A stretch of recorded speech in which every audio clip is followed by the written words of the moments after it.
Assalomu alaykum, hurmatli obunachilarimiz.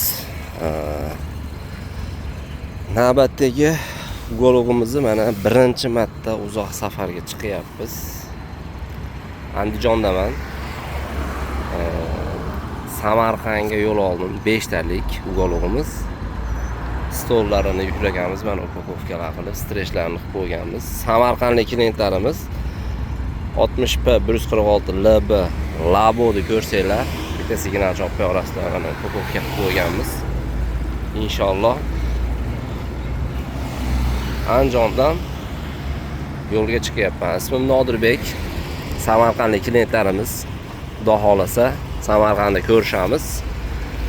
Mana bugun 2026-yil 2-aprel sanasi. Bugun mana soat necha? 19:02 shom payti, shomdan keyin yo'lga chiqyapmiz. Mana xudo xolasa qorong'ilar tushib qoldi endi. Yo'lga chiqyapmiz. Xudo xolasa Samarqandda ko'rishamiz sizlar bilan. Mayli, sog' bo'linglar, salomat bo'linglar.